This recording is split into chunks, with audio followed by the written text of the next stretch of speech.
la última clasificación que estamos analizando, antes de entrar de lleno al derecho real de dominio, es aquella clasificación que distingue, dijimos, entre bienes singulares y universales. Esto tiene mucha importancia por lo que refiere a las llamadas universalidades jurídicas. Profesor, ¿el libro es el que tiene más de 100 páginas o es el que tiene casi 600? Se utiliza en el estudiante. ¿Para qué le se va a meter con el profesional en la anda tener una así? Sí, es 600. No, eso no es. No, no, hay uno que es así y hay otro que es más así. Hay uno de estudiante así y otro semestre y el otro uno igual. Los 600 con una versión de tanta y otra de cinita. Ya, usen el mate que. Sí, sí, la hola. Sí, ya les dije que aquí lamentablemente este sistema pernicioso no nos permite, ¿cierto? Poder tratar las materias como uno quisiese. Pero yo me voy a referir solamente a aquellas que considero que son importantes. Bueno, vuelvo a insistir que esta clasificación de bienes singulares y universales tiene mucha importancia de mover nosotros. Cuando analicemos las universalidades jurídicas y toda la problemática que se genera en torno a su tratamiento, el cómo funciona la universalidad jurídica como abstracción, como creación de la ley, que veremos tiene un tratamiento distinto, aparte, diferenciador en muchos casos, de los bienes que componen dicha universalidad. Cuestión que no se da en la universalidad de hecho. Ahí hay una equivalencia entre el todo y cada uno de los bienes que componen ese todo. Habíamos dicho nosotros que los bienes singulares son los que constituyen una unidad, ¿cierto? Y esa unidad puede ser en naturaleza o puede ser natural o artificial. En cambio, los bienes universales implica la idea de una agrupación de bienes singulares. Ahí está la diferencia, no es una agrupación de bienes singulares, bienes que mantienen su individualidad, o sea, no hay una conexión física entre los bienes, pero se encuentran vinculados estos bienes, hay una vinculación que los une, ¿cierto? Un vínculo, y ese vínculo, que generalmente es de naturaleza económica, es que lleva a poder considerarlos como un todo. ¿Me entiendes? Prof, ¿quién era la conta? Yo sé el auto. Perdón, pero tengo que subirlo. ¿Un peca? Profesor, tengo una cosa. Un chamocito de... Ya, al cielo, que tuvo que po o que la toman. No lo entiendo, no. Sabe que los textos o sea, del todo, del que debe ser. Y otro poder, y todo tiene el esa. ¿Qué es? Pero le quitan el voz. Sí. Entonces, toma perdón a los dedos. Y claro, el vespertino auricular es de un todo. Y está auto. Por alto. Ya, y las que más que el viernes, ¿dónde tenemos clases? ¿Tienes? ¿Cómo? ¿En qué sala tenemos bien aquí bien? Aquí mismo. Entonces la idea es que la de sucesorio ojalá esté allá o acá para yo parar y para allá dar mis misiones. ¿Cuál sería? Y se... Sí.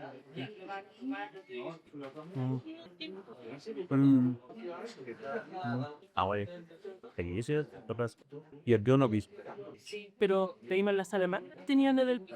Que la...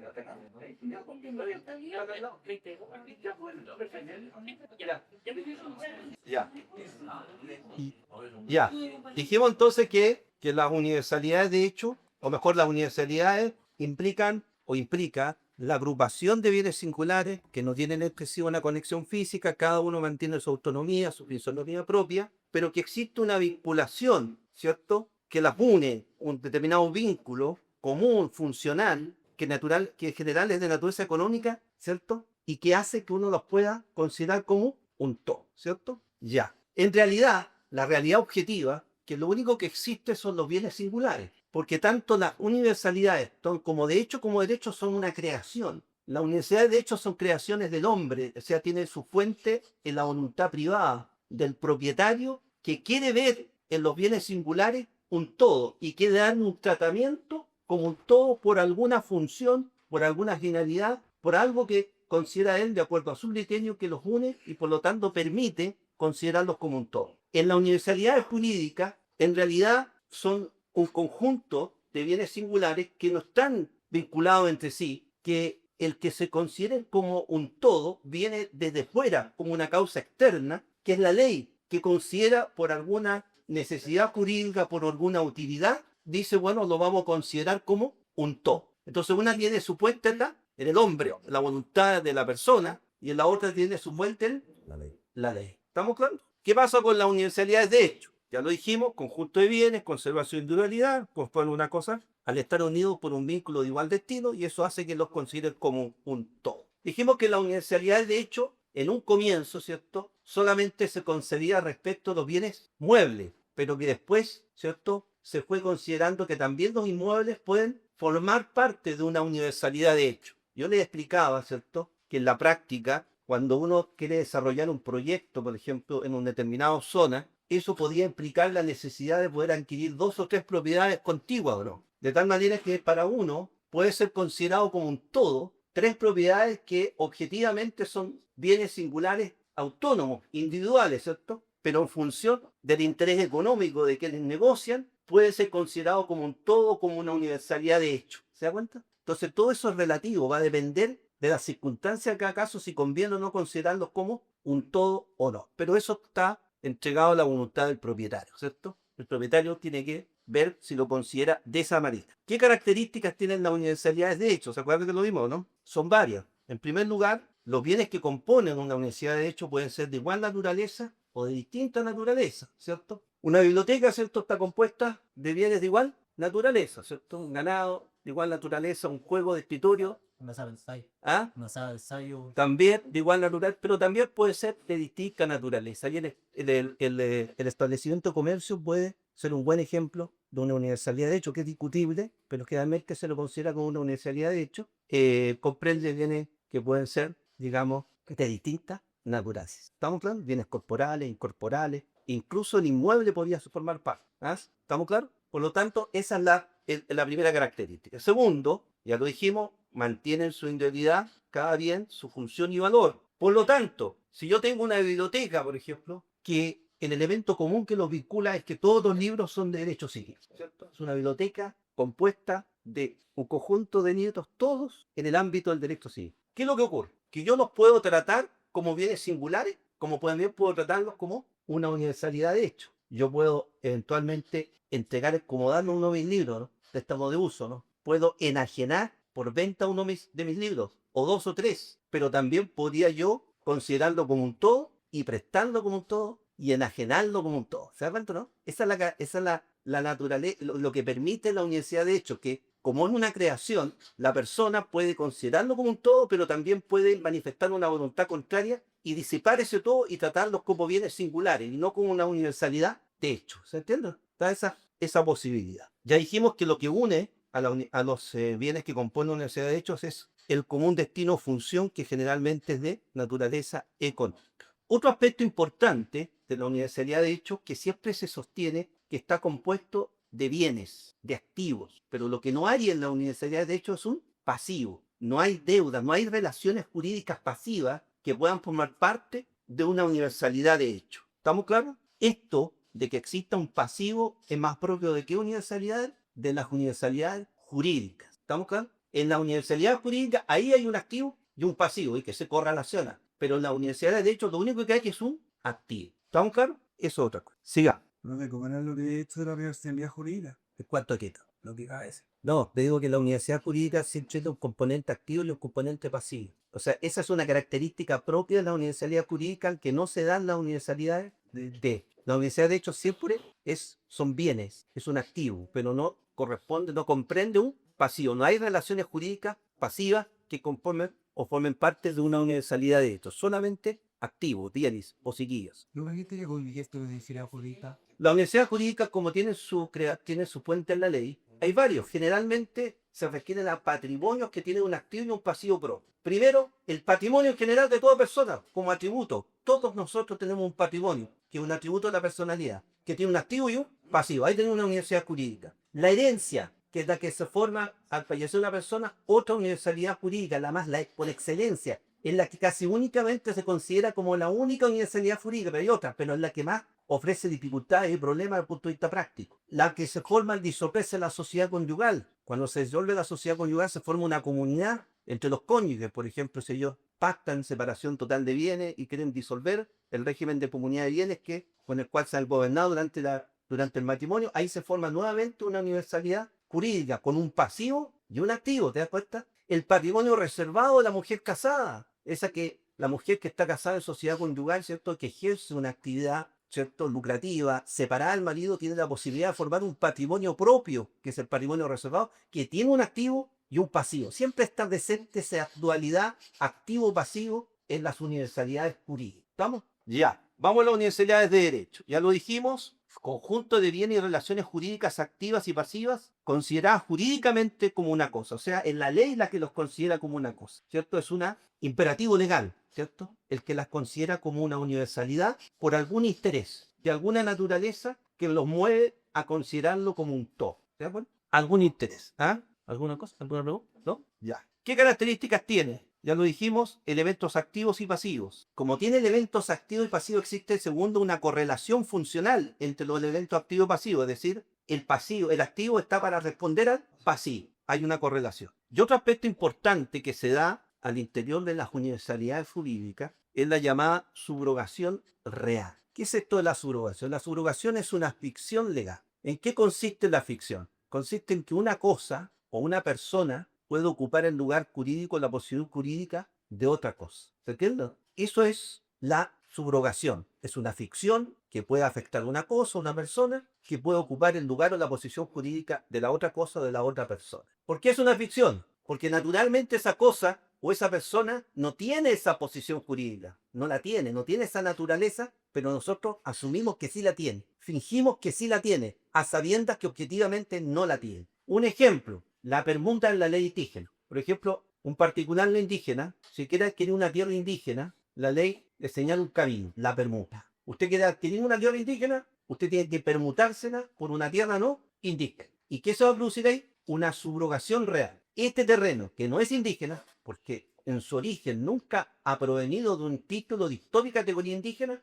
va a ocupar el lugar jurídico de esa otra tierra que sí es indígena, que sí tiene un origen que lo vincula, por ejemplo, a un título meseca en Perú, una comunidad indígena que se creó por allá por el año 1800 y tanto, va a ocupar ese lugar jurídico, sabiendo que no tiene ese origen, ¿no? Y ese terreno que es indígena va a ocupar el lugar jurídico del terreno indígena. O sea, vamos a asumir que ya no tiene esa vinculación histórica, ¿no? Que ya no tiene ese origen, y lo vamos a considerar como un terreno, ¿no? Indígena. Se produce una subrogación, ¿se entiende, no? Cada bien ocupa el lugar jurídico del otro, pero objetivamente mantiene su origen, ¿o no? Pero nosotros fingimos que ese origen no está presente en el bien. ¿Se entiende, no? Eso es propio de la universidad jurídica. Eso se da mucho a propósito del patrimonio en función de lo que se llama la garantía general de los acreedores de derecho de prenda general. ¿Se acuerdan? Eso lo expliqué en alguna oportunidad, ¿no? Cuando uno contrae una deuda, ya no estamos en el derecho romano, uno no compromete su persona, ¿no? Uno compromete su patrimonio frente al acreedor. Yo respondo con mi patrimonio, pero mi patrimonio es una universalidad jurídica, ¿no?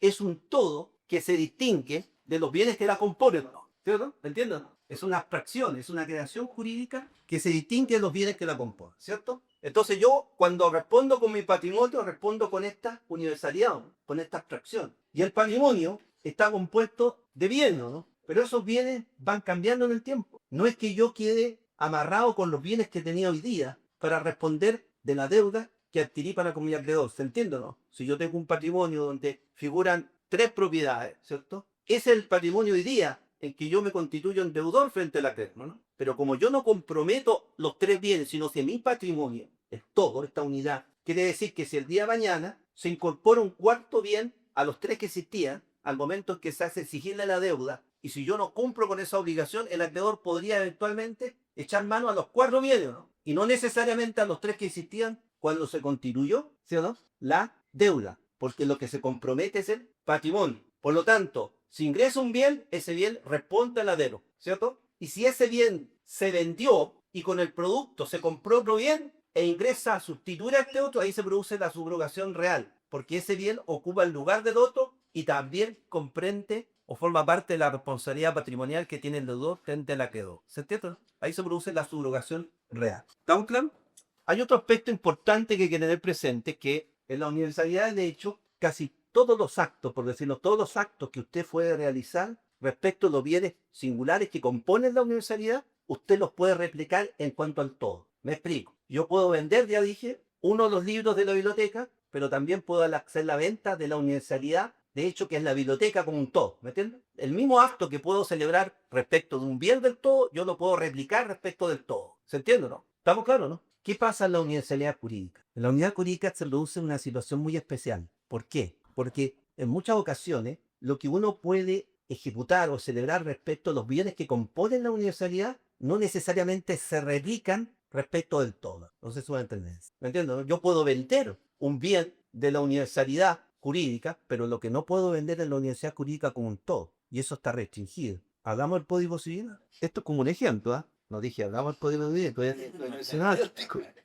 ¿Ah? ¿Qué dice el artículo 1811? Mira, ¿qué dice? Mira, este es muy decisivo, aquí van a entender perfectamente. Dice lo siguiente, mira, es nula la venta de todos los bienes presentes o futuros o de unos y otros, ya venda al total o una cuota. ¿Qué es lo que está diciendo ahí? Usted no puede celebrar una compraventa respecto del patrimonio como universalidad jurídica, ¿me entiendes, no? Eso es lo que está diciendo. Pero sí se puede vender, dice, sí es válida la venta de todas las especies, género y cantidades que se designen por escritura pública, aunque se extienda a cuanto el vendedor posee o espere adquirir con tal que no comprenda objeto ilícito. ¿Se entiende, no? O sea, hay que estimular la escritura. Claro, imagínese, usted hace objetivamente, usted dice, bueno, el patrimonio, este sujeto, comprende 5 bienes, 2 vehículos y 3 inmuebles, ¿cierto? Usted podría decir, lo voy a hacer cortita, ¿cierto? Como va a venderlo todo, y yo lo considero que ahí está explicitado, objetizado el patrimonio del sujeto,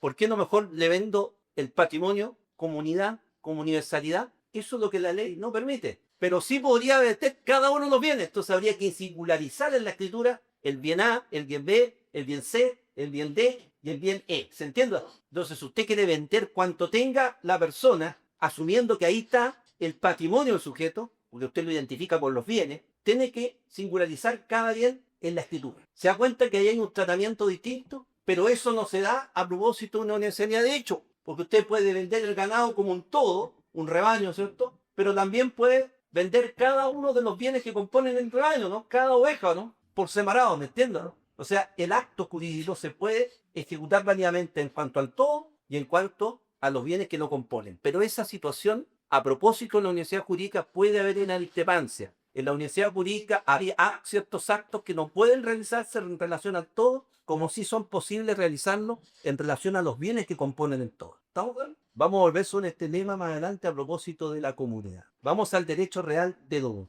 Veamos ese. Si uno se da al Código Civil y al artículo 582 del Código Civil, ¿sí? Ahí se contiene una definición legal de lo que es el dominio, ¿cierto? Y lo primero que uno advierte es que para el Código Civil el dominio también puede llamarse propiedad. O sea, siempre se habla del dueño o del propietario, ¿cierto? Se lo utiliza como dos expresiones sinónimas. ¿Por qué? Porque el propio código dice que el dominio, que se llama también propiedad. Y lo define. ¿Y cómo lo define? Legalmente. Como el derecho real en una cosa corporal para gozar y disponer de ella arbitrariamente, no siendo contra ley o contra derecho ajeno. ¿Estamos claros? Esto está en el inciso primero del artículo 580. Esta definición, diría yo, que hoy día está desfasada. Es una definición que no es comprensiva de lo que hoy día nosotros debiéramos entender como el derecho real de dominio, ¿cierto? ¿Por qué? Porque es una definición de origen romanista, de allá viene, donde solo se concebía el dominio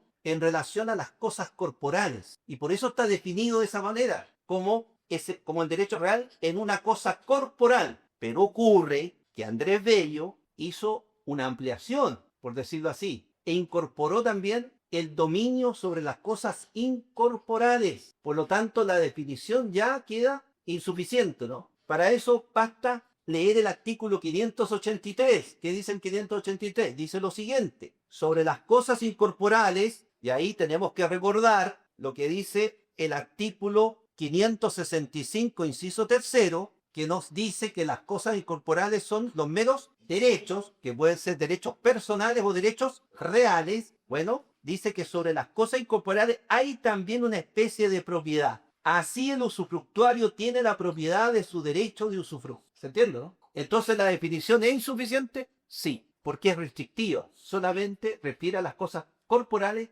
cuando el mismo código, en el artículo 583, nos señala que también puede hacerse extensiva a las cosas incorporales. ¿Estamos claros? En el usufructo existen dos sujetos: el propietario de la cosa, ¿cierto?, del bien que se conoce como nudo propietario. Esa es la denominación que se le da al propietario cuando existe un usufructo, que es un derecho limitativo. ¿Qué es lo que hace el propietario? El propietario tiene ciertas facultades que son propias del dominio, que las vamos a ver, que son tres: la facultad de usar, gozar y disponer. ¿Qué es lo que hace al constituir un usufructo en favor de un tercero? Limita sus facultades del dominio. Le entrega al tercero dos de las tres facultades que la ley le reconoce al propietario: la facultad de usar y de gozar. ¿Y se reserva qué facultad? La de disponer, ¿cierto? En este caso, el usufructuario pasa a ser un mero tenedor de la cosa que se le ha dado un usufructo, porque reconoce el dominio ajeno. Él, al ser usufructuario, reconoce, al asumir la calidad de usufructuario,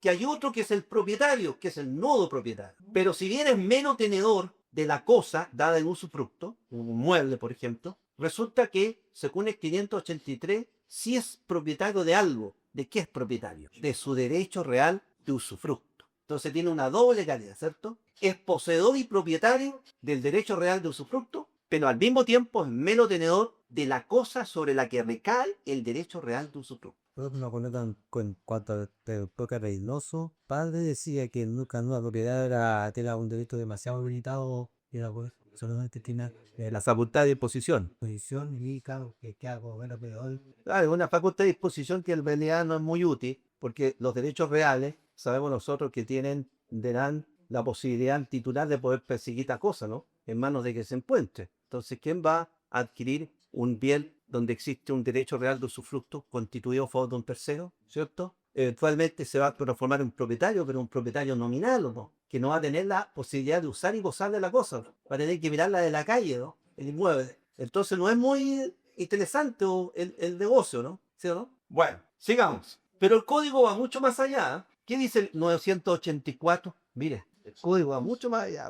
Perdón, el 584. ¿Qué dice? Las producciones del talento y del ingenio son una propiedad de sus autores. La propiedad intelectual, ¿no? O sea, ya, es solo leer el 582, el 583, el 584, ya nos está diciendo que el concepto de dominio que se contiene en la primera disposición resulta insuficiente. Por lo tanto, la vamos a reformular y esta es la que yo pregunto en el examen. Este es el concepto comprensivo, acabado, de lo que es el derecho real de. Y tiene por base estas tres disposiciones que acabamos de mencionar, ¿cierto? Por lo tanto, para nosotros y para cuando yo les pregunte, ¿qué es lo que es el derecho real de dominio? Pero no me dé la definición legal. Deme la que nosotros dijimos, así lo voy a decir. Es un derecho subjetivo patrimonial real, mira, derecho subjetivo patrimonial real, que se ejerce sobre cosas corporales o incorporales, y que otorgan a su titular, ojo, el más amplio poder jurídico que se puede detentar sobre una cosa, para usarla, gozarla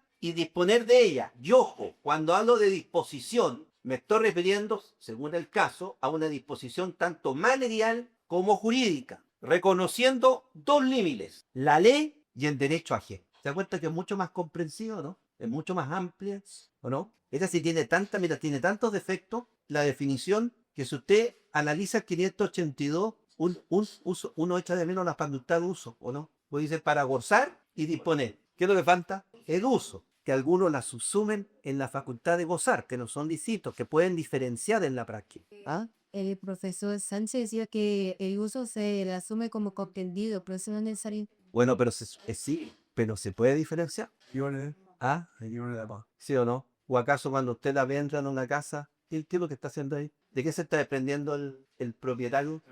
¿Del uso o del goce? Del uso, güey. Solo del uso. Pero está gozando algo ¿Ah? cercano. ¿La he puesto, no? Entonces, eso que dice Sánchez, ¿ah? Está bien en el sentido de que uno puede suponer que para el código o para el redactor del código se incorporó dentro de la facultad de goce la de uso. Pero eso está bien desde el punto de vista de la técnica jurídica, pero eso lleva a un error, porque uno puede entender de que no puede diferenciarse desde un punto de vista práctico el uso del goce. Como que no puede existir un acto que implique solamente entregar la facultad de usar, pero que excluya el goce y la disposición, ¿me entiendes? ¿Se entiende lo que quiero decir? Entonces es mejor entender de que son dos facultades distintas porque pueden, desde el punto de vista práctico, presentarse de forma separada. ¿Se entiende? Ya. ¿Estamos claros? Ya. vos en cuanto a otra parte de la decisión que dijo de cómo usarla, gozar de disponer y la de Disposición tanto jurídica como material, reconociendo dos límites, que es la ley y el derecho a ley. Y eso está en la propia definición.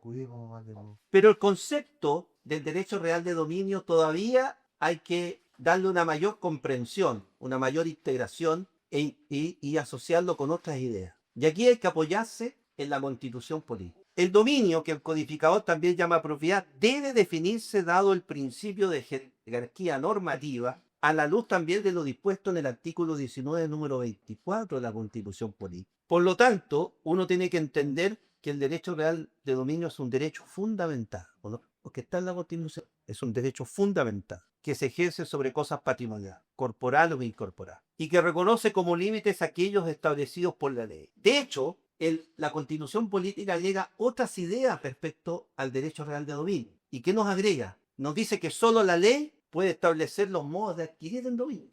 También la ley es la que establece la forma de usar, gozar y disponer de la propiedad. También la ley es la que determina sus limitaciones, generalmente derivadas de su función social. Y aquí se comprende el interés general de la nación, la seguridad de nuestra nación nacional, la utilidad y la salubridad pública. Y también la conservación del patrimonio nacional, ambiental y nacional. ¿Estamos claros? Vamos a las características del dominio. ¿Qué características tiene el dominio? La primera característica nace de lo dispuesto en el artículo 577, que es un derecho real, que conforme al artículo 567 genera una acción real. ¿Y cuál es la acción real? La reivindicación, ¿cierto? Esa es la acción real que genera el derecho real de dominio. Nosotros vamos a ver más adelante que la acción reivindicatoria parte de un supuesto, que el dueño no está en posesión de la cosa sobre la cual recae su derecho, porque está en manos de un tercero. Esa situación le impide a él ejercer su derecho, ¿no? Esa vinculación directa que tiene el titular del dominio sobre la cosa no la puede ejercer, no puede usar, no puede gozar, no puede disponer materialmente, incluso jurídicamente del bien, porque está en manos de un tercero que es poseedor, no dueño. Pero vamos a ver nosotros que hoy día las deficiencias del sistema registral inmobiliario, que vamos a estudiar en lo posible, muestran que el dominio da lugar no solamente como acción real a la acción reivindicatoria, sino que a otras acciones que vamos a llamar en general acciones declarativas. Y en esas acciones declarativas vamos a comprender a tres acciones que vamos a tratar de estudiar, que es la acción declarativa propiamente tal, la acción confesatoria y la acción negatoria. ¿Estamos claros? A mí me interesa fundamentalmente la acción declarativa propiamente tal, porque vamos a estudiar cómo se generan las inscripciones paralelas o dualidad de inscripciones, donde se hace necesario controvertir cuál es la inscripción que prevalece, porque eso determinará quién es el poseedor y dueño legítimo de un bien. ¿Se da cuenta, no? Entonces la acción real a que da lugar que el dominio es cierto, la principal es la reivindicatoria, porque se coloca en la situación mucho más extrema, ¿no? Que el propietario esté privado de la cosa sobre la cual recae su dominio, ¿no? Pero eso no significa que no puedan haber otras acciones reales que también son relevantes. También son relevantes. ¿Se da cuenta? Para que entiendan. En una oportunidad, mira lo que pasó. Esto es un problema. Resulta que una propiedad que está ubicada geográficamente en Pucón, ¿tá? Figuraba registralmente inscrita en el conservador de bienes raíces de Pirusqué. ¿Y por qué razón? Porque en esa época no existía el conservador de bienes raíces de Loncoche, ni el de Villarrica, ni el de Pucón. Por lo tanto, todos los inmuebles que estaban ubicados en lo que es la comuna de Pucón, de Villarrica, y los coches, ¿dónde estaban inscritos? En Perú. Resulta que en un momento dado, esta propiedad, una vez que se creó el conservador de bienes raíces de los coches, que le quitó competencia al conservador de bienes raíces de Pitusquén sobre las comunas de los coches, Villarrica y Pucón,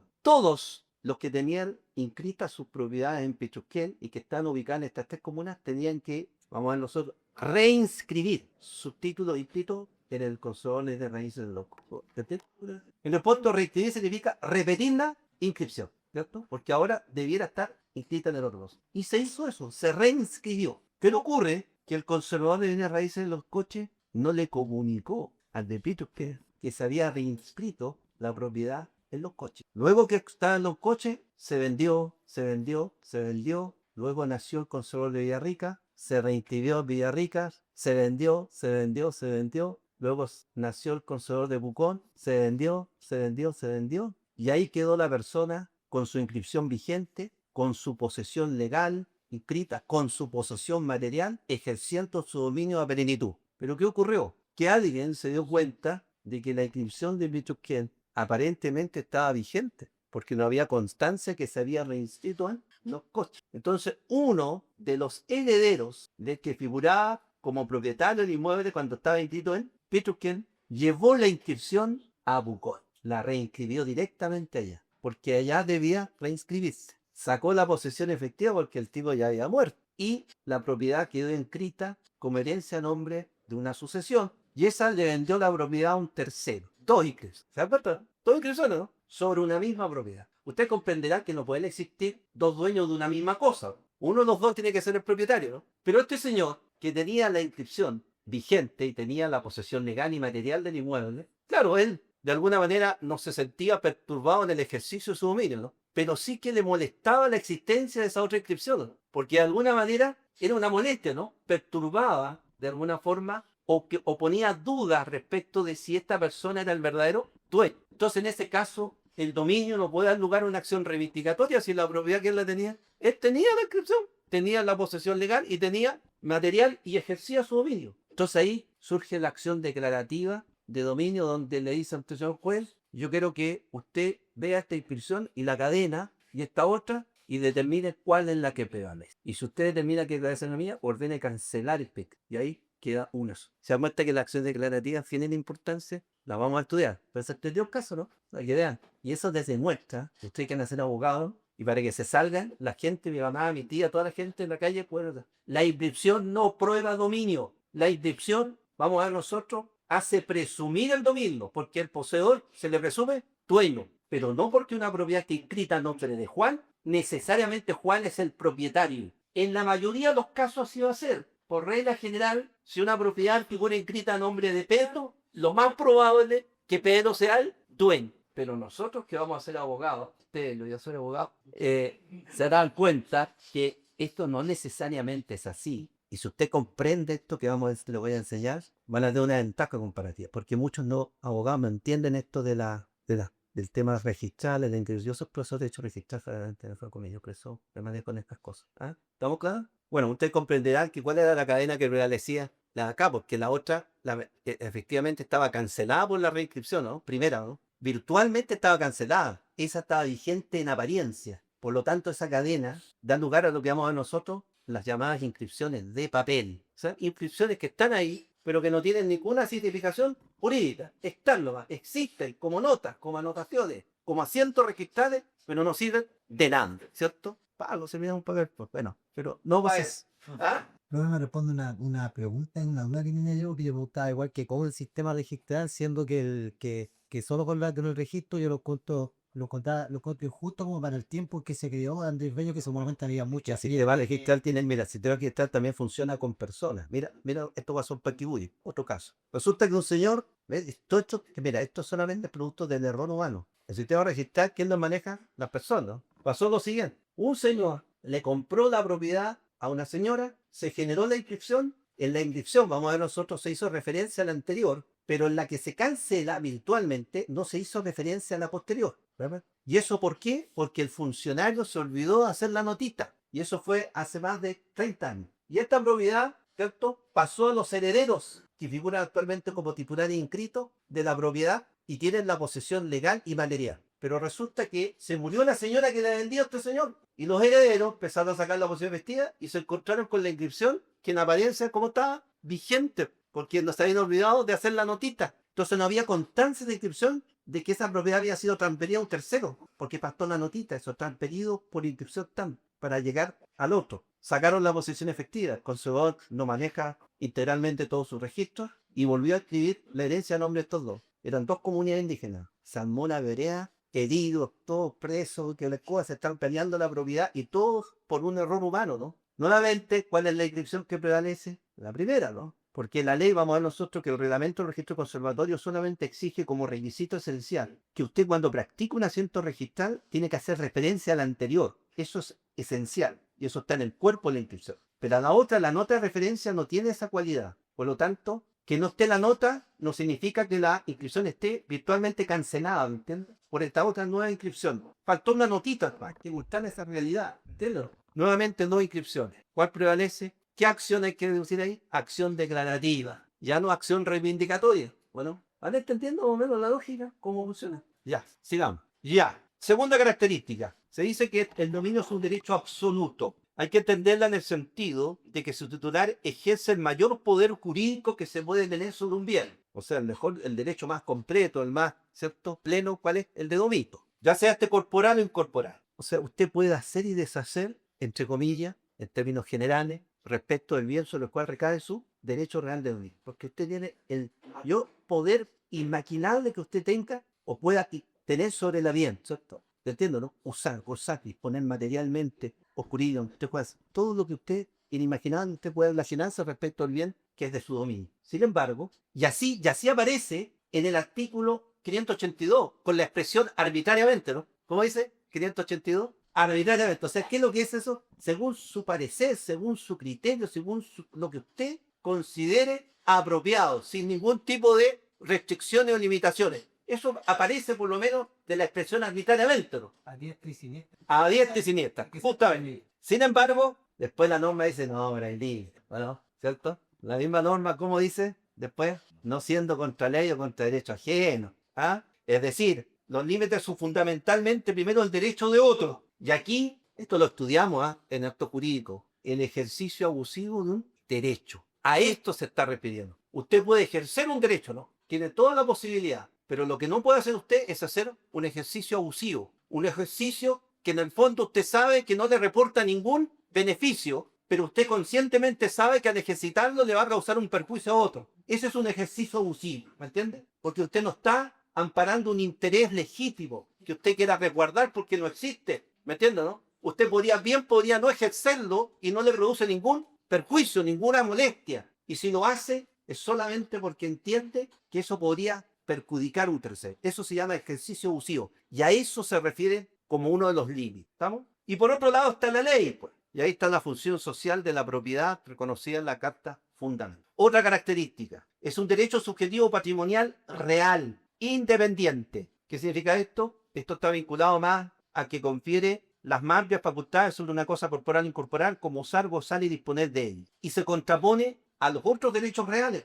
Todos los otros derechos reales son mucho más restringidos, ¿no? ¿Se dan cuenta, no? El derecho a hipoteca, el derecho a servidumbre, el derecho a usufructo, están en una posición más disminuida, ¿no? No te dan todas las facultades que puede conferir un derecho, ¿me entiendes? Y en ese sentido, entonces, el derecho real de dominio es un derecho subjetivo, patrimonial y real independiente. Los otros derechos otorgan solo algunas de las facultades del derecho de dominio. Piensen en el derecho.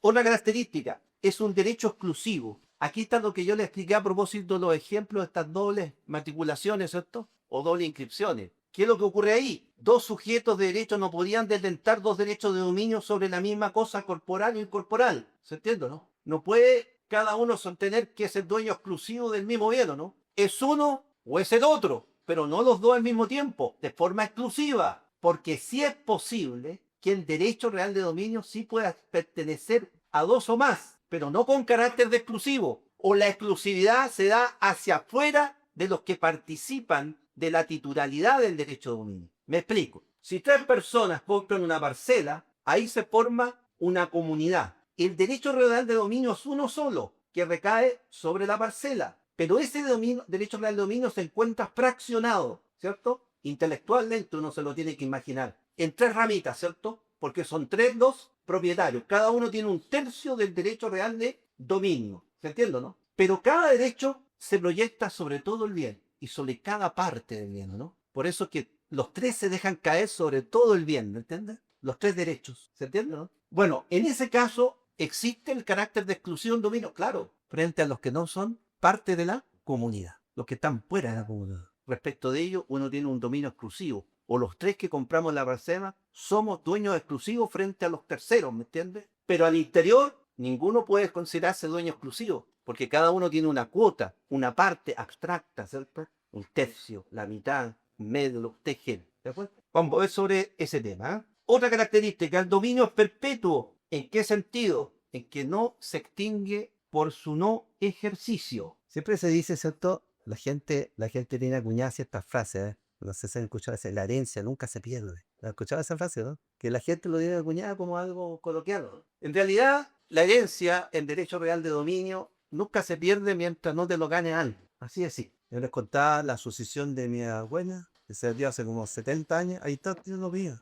Y vamos a seguir siendo todos herederos en tanto no haya uno que sabía eso y quiera quedarse con la herencia y excluir al resto, ¿entiendes? Entonces cuando decimos que es perpetuo, es que no se pierde por el no ejercicio. ¿Ah? ¿Se entiende? En cambio, hay derechos reales que sí se pierden con el no ejercicio. Por ejemplo, en la servidumbre de tránsito, si usted no la ejerce en 5 años, se extingue. ¿Sabe usted? Pero el dominio no. El dominio, usted puede comprar una parcela allá en el cerro, cerrarla y la tiene ahí 10, 20 años, 30 años, y usted nunca la visitó más. En 10 años, usted sigue siendo dueño y nadie le puede decir, oiga, usted dejó de ser dueño porque nunca ha mostrado en 10 años actos posesorios, ¿cierto? Nunca se ha resonado en el terreno, no ha hecho presencia, no ha hecho limpieza, no ha hecho nada. Eso no quita el dominio. El no ejercicio no quita el dominio. ¿Qué es lo que quita el dominio? Que ese no ejercicio permita que otro sea el que se quede con su dominio. Por lo tanto, si uno compra una parcela y la deja ahí y no la va a visitar, corre el riesgo que alguien ingrese a la parcela y esa persona se haga el dominio de esa parcela.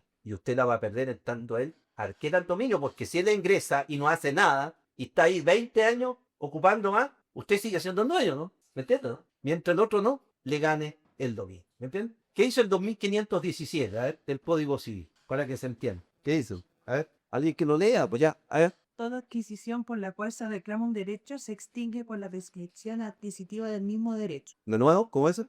Toda acción por la cual se reclama un derecho se extingue por la prescripción adquisitiva del mismo derecho. O sea, usted va a perder el dominio en tanto un tercero adquiera ese dominio por prescripción. O sea, ¿qué es lo que pasa hoy día con la gente que deja abandonados los predios? Corre el riesgo que ingresen personas y vamos a nosotros que dentro de la teoría de la posesión, vamos a tener una teoría que se llama teoría de la posesión inscrita, que nos dice que quien se apodera de un inmueble inscrito no adquiere posesión ni pone fin a la posesión que emana de la inscripción. Eso significa que si usted se va a meter a la propiedad, aun cuando usted sostenga que lleva 10 años en posesión material, jurídicamente usted no es poseedor, porque la posesión se la da la inscripción. ¿Se entiende lo que quiero decir?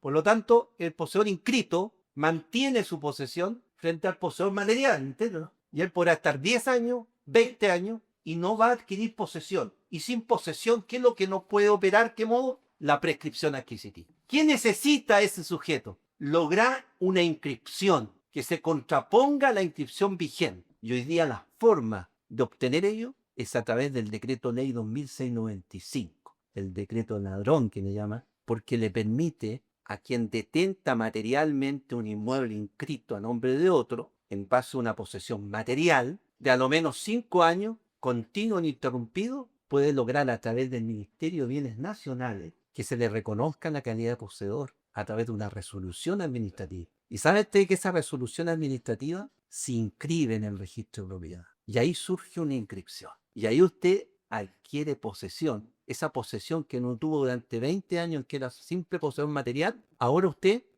la adquiere por la inscripción.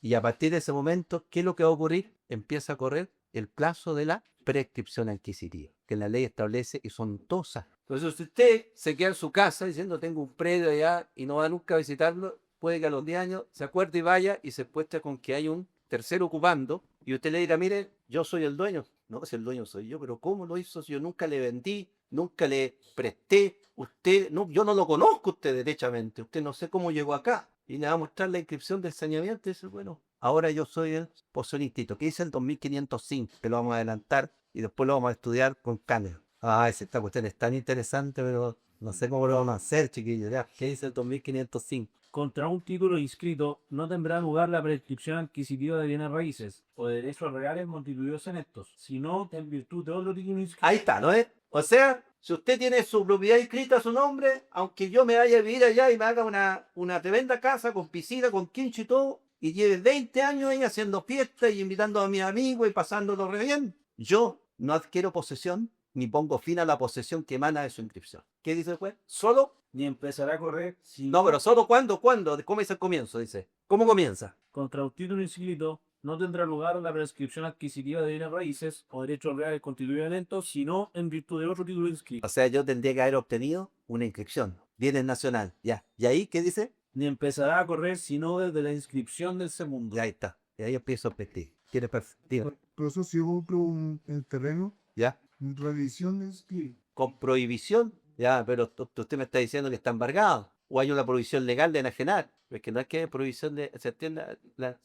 ¿Cuál es la figura? ¿La propiedad está embargada? ¿La propiedad de una prohibición legal de enajenar? No, no, o sea, no de nacional, sino el contrato decía que no se iba a inscribir. Entonces, no se iba a inscribir la propiedad en el raíz. Yo lo puedo inscribir igual por bien nacional. Sí, lo que pasa es lo siguiente, que yo ya te estoy entendiendo. Lo que pasa es que, esto lo vamos a tratar de ver a propósito de la inmunidad, hay muchos contratos que no se pueden inscribir. ¿Por qué? Porque cumplen los requisitos. Imagínense, hoy día, por ejemplo, si yo tengo 5.000 metros cuadrados en una zona rural, antiguamente uno hacía loteo brujo. Y yo tenía 5.000 metros cuadrados y dije, voy a formar lotes de 500 metros. ¿No? ¿Cuántos lotes saco en 5.000? De 500 metros cada uno. Ah, 10 lotes, ¿cierto? 10, ya. Ya. Entonces, ¿qué es lo que pasa? Que en una zona rural, el mínimo de superficie de los lotes es de 5.000. Y la única forma de poder formar lotes de 500 metros es haciendo un cambio de uso de suelo, que lo transforme en un predio urbano y sujetarse al plan regulador existente, y de ahí que respetar las normas de urbanización, donde hay que formar veredas, calles, luz, agua. Y esa situación sale cara. Abrir camino y todas esas cosas es un tema no menor. Entonces la gente, para evitar aquello, hacía estas figuras. Y como sabía que eso no se podía inscribir,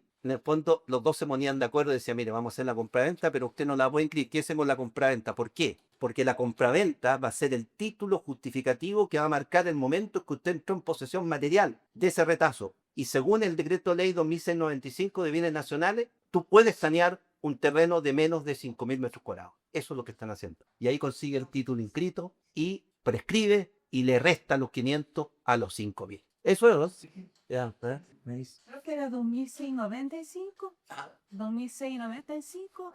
La ley 2695. Está en el apéndice del código. Ya, oye, pero hay ciertos derechos reales, dijimos nosotros, que sí se pueden extinguir por el no ejercicio, como la servidumbre. Y hay otro más, la propiedad fiduciaria. El usufructo, pues el usufructo puede tener un plazo, ¿no? Y si no tiene un plazo, no puede durar más allá de la vida del usufructuario. ¿Se da cuenta, no? Entonces, esos derechos que se extinguen. El fideicomiso está sujeto a una condición resolutoria, porque en el fideicomiso está el que constituye la propiedad fiduciaria, el propietario fiduciario y el beneficiario. ¿Verdad? Yo te transfiero una propiedad a ti, ¿cierto? Pero bajo la condición de que si fulano de tal se titula abogado, la propiedad tú te la tienes que transferir. Entonces hay una condición, ¿cierto? Que de cumplirse produce la extinción de tu derecho de dominio, ¿no? Y pasa al beneficiario, ¿no? Que esta persona logre el título. ¿Me entiendes? ¿No? Ahí tenemos un derecho real que se extingue, ¿no? ¿Se entiende? ¿No? Propiedad fiduciaria. Esto está en el 733, 764 respecto del usufructo. Facultad del dominio, pero no sé si llegamos, parece que no llegamos, ¿cierto? Llegamos a hablar. Ya, 2 minutos. 2 minutos. Igual mencionemos la primera. Las facultades inherentes al derecho real de dominio son las de uso, ya lo dijimos, goce y disposición. Ya dijimos que el 582 solo no menciona la facultad de uso. Omisión que no tiene ninguna relevancia jurídica, porque esa omisión del 582, ¿dónde está suplida? Por la Constitución política. Porque si usted lee el 19 número 24, ahí sí se distingue entre el uso, el goce y la disposición. Y por un primacía de la jerarquía, ¿cierto? La norma constitucional, ¿cierto? Prevalece sobre la norma de la jerarquía. Facultad de uso. Esa es la única que vamos a ver. Aquí estamos refiriéndonos a un uso material, porque el uso se ejerce a través de hechos materiales. ¿Y qué implica el uso? Servirse la cosa. Pero ojo, servirse la cosa según su destino ordinario, ¿no? Para el cual fue hecha la cosa, ¿o no? ¿Se entiende o no? Lo que no comprende es el poder aprovecharse de los productos y los frutos de la cosa, porque eso es propio de la facultad de goce. La facultad de uso puede existir separado de cosas, pero evidente. Si yo tengo un vehículo y usted tiene una cita con una chiquilla y usted, amigo mío, que se presta el vehículo, yo solo presto, eso se llama comodato préstamo de uso. ¿Y usted qué es lo que va a hacer? Usar el vehículo según su uso natural, lo va a conducir, ¿o no? Va a ir a buscar a tu novia, la va a llevar al baile y después la irá a dejar, ¿no? Bueno, depende si le va bien o mal, pero la irá a dejar, ¿no? En algún momento la irá a dejar, ¿ah? ¿Sí o no? Ya, pues, y ahí solamente hay uso. Entonces, sí puede existir el uso sin el goce y la disposición.